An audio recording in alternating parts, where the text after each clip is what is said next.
Hi guys, this is Prabhas solution. Hi guys, इस video में हम बात करेंगे कि भैया समय कम है तो तैयारी कैसे करें कि आपका सिलेक्शन हो सके। ठीक है, कुछ चीज़ें मैं आपको यहाँ पे इंपॉर्टेंट चीज़ें आपको मैं बताऊंगा। हो सकता है आप यहाँ पे पहले से भी जानते होंगे, हो सकता है आपको कुछ नया चीज़ें लगे, हो सकता है आपको कुछ बिलीव भी ना हो। ठीक है, लेकिन आपको जितना मैं बताऊँगा उतना मिनिमम तो आपको करना ही है। इसके बाद आपके माइंड में जो भी आइडिया आता है वो कमेंट सेक्शन पर जरूर मैंशन करेगा। लेकिन आप जो एक्स्ट्रा कर रहे हैं वो बिल्कुल सही है, वो बिल्कुल अच्छा है। ठीक है, लेकिन हम जितना बता रहे हैं उतना तो आपको करना ही है, तब कहीं जाकर के आप सिलेक्शन के दरवाजे तक आप पहुंच पाएंगे। वरना थोड़ा मोड़ा यहाँ पे दिक्कत हो सकता है, क्योंकि आपको सबसे पहले ये समझना है कि भैया स्टूडेंट कैसा आपके साथ पाला पड़ने वाला है, कैसे स्टूडेंट के साथ आपको एग्जाम कम्पिटिट करना है।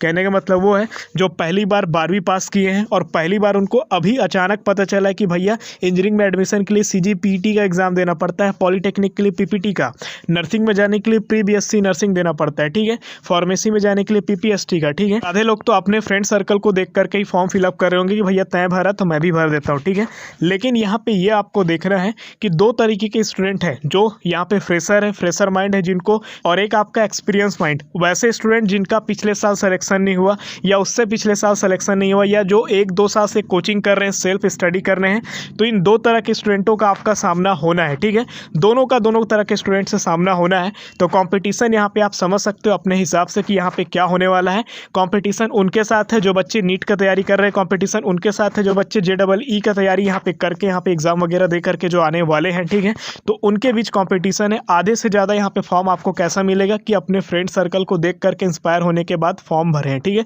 तो आधा जो आपका यहाँ पे है, ठीक है, परसेंट पे मत जाइएगा, 90% 80% इनका बना उनका बना है ना, वो यहाँ पे कुछ भी मैटर नहीं करता। जब तक ये आप एग्जाम क्रैक नहीं करोगे भैया आपको सिलेक्शन नहीं मिलेगा, चाहे कुछ भी कर लो। ठीक है, तो यहाँ पे आपका ये सब चीज़ें समझना है। अब इन सब में जो पढ़ने वाला बच्चा है वो कैसे करे, क्या क्या कर सकता है, इसी सब पे हम यहाँ पे टॉपिक पे बात करते हैं। तो सबसे पहले मैंने आपको सिलेबस बताया था, भैया जा करके देख लेना, नहीं तो ऑफिशियली अपडेट में है। ठीक है, सिलेबस डाउनलोड करो और PDF मत रखो, किसी भी चीज़ का प्रिंट आउट करा लो। थोड़ा सा अपने इंट्रेंस एग्जाम में अपने ऊपर थोड़ा सा इन्वेस्ट कर लेना। PDF में आपको उतना वैल्यूएबल कंटेंट आपको नहीं समझ आएगा, उतना आपको मन नहीं करेगा। जो भी आपका सिलेबस है आप उसका प्रिंट आउट जरूर कराएं और रोज टिक मारे कि जो आप पढ़ रहे हो। ठीक है, समझिए सिलेबस आपको कंप्लीट करना है। उसके बाद आपको प्रीवियस ईयर क्वेश्चन का सॉल्यूशन भी देखना है, कैसे क्वेश्चंस पूछे गए हैं पिछले 3-4 सालों में, उसके मॉडल आंसर को देखना है, मॉडल क्वेश्चन को देखना है, किस क्वेश्चन का फॉर्मूला बेस्ड है, कौन सा क्वेश्चन आपका वन लाइनर है, कौन सा क्वेश्चन आपका ट्रिक बेस्ड पे है, कौन सा क्वेश्चन आपका कॉन्सेप्चुअल है, ये सब आपको यहाँ पे देखना पड़ेगा। ठीक है, तीसरा आपको लूसेंट का क्वेश्चन को भी आपको नहीं छोड़ना है। अभी फिलहाल यहाँ पे क्या है, टाइमिंग कम होने के कारण हो सकता है नया क्वेश्चन डिजाइन न करे, तो 2-4 बुक से आपका प्रीवियस ईयर जो SSC में पूछा गया हो, जो रेलवे में पूछा गया हो, जो बैंकिंग में पूछा गया हो, जो CGPSC में पूछा गया हो, जो आपका UPSC में पूछा गया हो, वहाँ के छोटे छोटे क्वेश्चन को, छोटे कम स्टैंडर्ड वाले क्वेश्चन को भी एंट्रेंस एग्जाम में उठा सकता है, इसमें कोई नई बात नहीं है। चौथा चीज़ आपको क्या है कि अगर आप 12वीं लेवल का अगर आप पेपर दे रहे हो तो आपको 11वीं 12वीं का जो आपका कोर सब्जेक्ट है, जहाँ से आप सब्जेक्ट लिए हो 10वीं के बाद का, उसके जो फंडामेंटल मल्टीपल चॉइस क्वेश्चन है, यानी कि बहुविकल्पी प्रश्न, उनको आपको नहीं छोड़ना है। भैया बुक के बाहर कुछ नहीं आता है, बुक में ही सारा चीज़ें हैं। ठीक है, कोई भी बुक जो आपका बनता है वो उनके मेन कॉन्सेप्चुअल बुक से ही लिया जाता है। तो अगर आपको कोई डाउट आता है तो आप इस WhatsApp नंबर पे आप यहाँ पे मैसेज कर सकते हैं कि सर कॉल पे बात करना है। आप यहाँ पे 10 रुपये पर कॉल का यहाँ पे आप पे करेंगे और आपको सामने से कॉल आएगा। 5 से 10 मिनट के बीच में आपका जो भी डाउट आता है, जो भी क्वेरीज आता है, आप यहाँ पे सॉल्व कर पाएंगे। ठीक है, सामने से आपको कॉल आएगा। अगर आप इससे नहीं करना चाहते हैं तो आप Call Me4 ऐप से भी आप हमें कॉल कर सकते हैं। आपको केवल सर्च करना पड़ेगा प्रभास सोल्यूशन @CM4 करके। तो देखिए मैं आपको फोटो में दिखा रहा हूँ, यहाँ पे लूसेंट का सामान्य विज्ञान है, जनरल साइंस है। आप हिंदी मीडियम हो तो हिंदी का लेना, इंग्लिश मीडियम हो तो इंग्लिश का। ठीक है, ये आपका 12th 11th का आपका एक फिजिक्स का बुक है।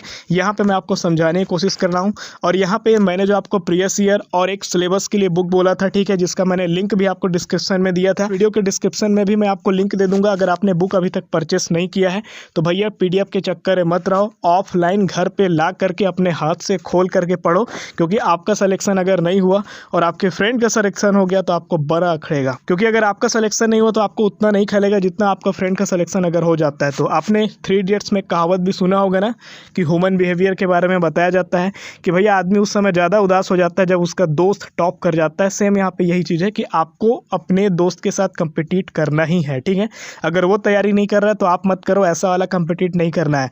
वो तैयारी ज़बरदस्त कर रहा है तो आप उनका भी ज़बरदस्त करो। ठीक है, तो यहाँ पे मैं आपको क्या समझाना चाह रहा हूँ कि एक मार्केट से बुक ले लो या मैं जो आपको ऑनलाइन लिंक दे रहा हूँ वहाँ से आप ले लो, ठीक है, कोई भी आपका ले लो। ये पीपीटी का मैं आपको बुक दिखा रहा हूँ, आप पीईटी वाले हो, बीएड वाले हो, डीएलएड वाले हो, पीपीएसटी वाले हो, फार्मेसी वाले हो, ठीक है, पीईटी वाले हो, सीजीपीएटी हो गया, आपका बीएससी नर्सिंग हो गया, जो भी आपका है उसका बुक आप एक मार्केट से उठा लो या फिर आप ऑनलाइन परचेस कर लो, ठीक है, ऑनलाइन परचेस कर लो या मार्केट से उठा लो, जैसा आपको ठीक लगता है। लूसेंट का एक बुक लेना, आपके सिलेबस में जनरल साइंस है जबकि मैक्सिमम लोग का जनरल साइंस ही है, ठीक है, तो एक जनरल साइंस का ये बुक लेना, ये आने वाले पूरे एग्जाम में आपको काम आएगा। जब आपका जॉब लगना रहेगा ना, जॉब के लिए जब आप इसी तरीके से पेपर दोगे उस समय भी आपका ये काम आएगा। तो अभी से इसको रटना चालू करो, तैयारी करो, है ना, हर कॉन्सेप्ट को यहाँ पे लगाओ तो यहाँ पे हो पाएगा। अभी आपका 11वीं 12वीं का मैं बुक दिखा रहा हूँ, तो एक ही बुक दिखा रहा हूँ, यहाँ से आप ये समझो बुक जब भी आपका एंड होता है, यूनिट जब भी आपका एंड होता है, वहाँ पे मल्टीपल चॉइस क्वेश्चन आपको 10 ठो 20 ठो 15 ठो सबका दिया रहता है, जिसका एक आपका क्वेश्चन लिखा रहता है, 4 ऑप्शन देता है और उसका आंसर यहीं कहीं पे आपको नीचे दिया रहता है, ए है, बी है, सी है, डी है, ठीक है। ये सब क्वेश्चन को भैया बिल्कुल मत छोड़ना, है ना, ये सब को नहीं छोड़ना है, तैयारी आपको करना है, आपको सिलेक्शन लेना है, आपको केवल एग्जाम सेंटर में घूम करके अगर आना है तो भैया ये वीडियो को यहीं पे स्किप कर दो, दूसरा वीडियो देखो, है ना। लेकिन अगर आपको तैयारी करने के बाद आपको अगर रिजल्ट लेना है तो ये थोड़ा सा आपको पूरा वीडियो को देखना पड़ेगा, ठीक है। तो यहाँ पे ये सारी चीज़ें जो मैंने आपको बताया ये आपको करना ही है। एक बुक आपको मार्केट से ले लेना है, फिर आप जनरल साइंस को देख लेना, फिर आपका 11th 12th का जो बुक है उसके आपका पीछे में आपको क्या मिलेगा, एमसीक्यूज मिलेगा, वस्तुनिष्ठ प्रश्न मिलेगा, इन सबको नहीं छोड़ना है, ठीक है। सभी की तैयारी के लिए आपको आपका दिन जो है आपको उसको 4 भाग में आप बांट सकते हो, आपके पूरे टाइमिंग को 4 भाग में बांट सकते हो। आप 8 से 9 घंटा ही पढ़ने का कोशिश करो, उससे ज़्यादा आपको नहीं पढ़ना है। कोई जरूरी नहीं एक दिन में 8-9 घंटा शुरुआत कर दो, मैं ऐसा नहीं बोल रहा हूँ कि आप आज फ्रेंड के साथ घूम रहे थे, कल फ्रेंड के साथ घूम रहे, जब भी पढ़ना चालू करो 2 घंटा 3 घंटा 4 घंटा धीरे धीरे धीरे शुरुआत करो। पहला दिन 3 घंटा पढ़ लिया, अब बोरिंग लग रहा है तो छोड़ दो। दूसरा दिन थोड़ा सा सोचो कि थोड़ा सा ज़्यादा हो जाए, 4 घंटा हो जाए, 4.5 घंटा हो जाए, 5 घंटा हो जाए। तीसरा दिन भैया फिर वही लय बरकरार रहे, 4 घंटा तो होने चाहिए, 10 मिनट एक्स्ट्रा ले लो, 15 मिनट एक्स्ट्रा ले लो, सेम आपको ऐसा ही करना है यहाँ पे। तो ये जो 4 टाइम आपका होगा, पहला आपको कॉन्सेप्चुअल क्लियर करना पड़ेगा, जो आपका कॉन्सेप्ट है जो आपका सिलेबस में दिया है उसको आपको पढ़ना पड़ेगा। क्या सिलेबस है भैया, ठीक है, यूनिट क्या है आपका, ठीक है, डायमेंशन एनालिसिस क्या है, मेजरमेंट आपका क्या है, मान लो न्यूटन का लॉ ऑफ मोशन क्या है, आपका न्यूटन के गति का नियम क्या है, तो उसका कॉन्सेप्ट क्या होता है। अब उस कॉन्सेप्ट के बेस पे आपका दूसरा जो टाइमिंग है आपको उसमें एमसीक्यूज कितना बन सकते हैं, क्वेश्चंस कितने बन सकते हैं, वो आपको एमसीक्यूज उसका देखना पड़ेगा। कहाँ से देखोगे, तो यही जो मैं आपको बोला ना, उसका क्वेश्चन आपको या तो आप लूसेंट से देख सकते हो, या तो आप ये जो बुक लोगे इस टाइप का, या फिर आप 11वीं 12वीं वाले बुक से देख सकते हो, ठीक है। ये कॉन्सेप्ट आप वहाँ से देखोगे, एमसीक्यूज यहाँ से क्लियर हो जाएगा। अब प्रीवियस ईयर आपको लगाना है। प्रीवियस ईयर आपको कहाँ मिलेगा, आप इस तरीके का बुक आप मार्केट से परचेस करोगे ना, तो यहीं पे आपको प्रीवियस ईयर मॉडल पेपर आपको मिल जाएगा, पूरा सॉल्यूशन हल किया हुआ। यहाँ से आप देख करके आप इसको क्या करोगे, प्रीवियस ईयर को सॉल्व करोगे। उसके बाद आपको टेस्ट भी देना है। टेस्ट कैसे दोगे भैया, तो यहाँ पे भी आपको टेस्ट का 1-2 सेट आपको मिल जाएगा। मार्केट में भी पता कर लेना कि सर इसका टेस्ट का आपका बुक वगैरह अवेलेबल है या नहीं है। अगर अवेलेबल नहीं है तो आप प्रीवियस ईयर को बिना देखे आप टेस्ट को लगाने की कोशिश भी कर सकते हैं। ये 4 तरीके से आपको अपने टाइमिंग को बांटना है। मैंने आपको टाइमिंग बोला, एक दिन में ही भैया पूरा बैठने मत लग जाना पोथी, तो आपका तैयारी नहीं हो पाएगा। धीरे धीरे धीरे आप क्या करना, टाइमिंग को बढ़ाना, ठीक है। अब थोड़ा सा ऐसे पार्ट में मैं आपको चर्चा करने ले जा रहा हूँ, आपको अलग लगेगा लेकिन एक साइंटिफिकल चीज़ें हैं। अगर आप साइंस को अगर अच्छे से पढ़ेंगे तो आपको ये सब चीज़ें समझ आएगा कि स्टडी टाइमिंग आपको मिनिमम 6 से 8 घंटा पर डे रखना ही है, ठीक है। सुबह 2 घंटा रख लो, दोपहर में 2-3 घंटा रख लो, रात को या शाम को 3-4 घंटा रख लो। ऐसा करके आप 8 घंटा रख सकते हो। तो सुबह 3 घंटा रख लो, दोपहर को 2 घंटा रख लो, 5 घंटा हो गया, शाम से लेकर के रात के बीच में 3 घंटा रख लो। इतनी में ही आपका तैयारी आपका हो जाएगा कि ताकि आपका एग्जाम आराम से क्रैक हो जाएगा। याद रखना, अब यहाँ पे जो चीज़ें हैं वो थोड़ा सा आपको एक कॉन्सेप्चुअल आपको समझना है कि आपका बहुत ज़्यादा बैड हैबिट आपका नहीं होना चाहिए। ये सब चीज़ों को आपको लोगे तो भैया काफ़ी शार्प हो जाएगा आपका माइंड। मॉर्निंग वर्कआउट जरूर करना है, ठीक है। जो जिम वाले बंदे हैं, ठीक है, या जो जिम वाले नहीं भी है तो घर में झाड़ू पोछा लगाओ, ठीक है। पानी वानी गिर रहा है तो भैया पानी उनी लेकर के इधर उधर जाओ, अपने गाड़ी को धो लो, अपने बाइक को धो लो, ठीक है, अपना कपड़ा ही धो लो, लेकिन वर्कआउट जरूर करना भी। अपने बॉडी लैंग्वेज को जरूर, अपने बॉडी को एक्टिव रखना, ठीक है। इससे आपका जो माइंड है वहाँ पे केमिकल रिएक्शन होता है, जहाँ से जो भी चीज़ पढ़ रहे हो रैम में आपका रहेगा, आपके माइंड के रैम में, रोम में आपका रहेगा, आपकी मेमोरी में आपका जो भी पढ़ा हुआ चीज़ है वो रहेगा, ठीक है।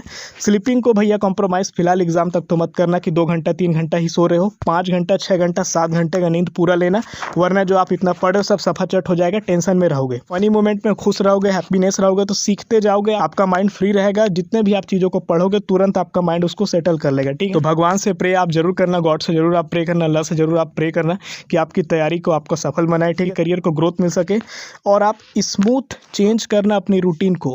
पहले दिन आप भी अब दोस्ती यारी बंद कर लिए, ठीक है, 8 घंटा 10 घंटा पहले दिन से नहीं पढ़ना, धीरे धीरे करना, 2 घंटा 3 घंटा जहाँ तक आपका माइंड लेता है शुरुआत में 2-4 दिन आपको लगेगा समय, आपको मन नहीं करेगा, ज़बरदस्ती आप पढ़ने का कोशिश करेंगे, लेकिन शुरुआत में जो आपका रूटीन है उसी को आपको बैठाना है, ठीक है। 3-4 दिन 5 दिन हो सकता है आपको लग जाए इस रूटीन को आपको बनाने में। वो रूटीन जब आपका बन जाएगा तब आपको मिनिमम 6 से 8 घंटे आपको पढ़ना है। पहले दिन से ही नहीं, पहले दिन 2 घंटे भी पढ़ रहे तो भैया हुआ ना, जीरो से हर आदमी शुरुआत करता है, लास्ट में वो अपना क्या एक्सट्रीम तक जाता है, तो भैया जीरो से ही शुरुआत होगा, ठीक है। तो ये सब चीज़ें जितना भी हो सकता था मैंने आपको समझाया। इसके बाद भी अगर कुछ भी अगर आपको आइडिया आता है या कोई भी अगर आप एक्स्ट्रा चीज़ें यहाँ पे कर रहे हैं तो वो हमें कमेंट सेक्शन पे ज़रूर मेंशन करिएगा।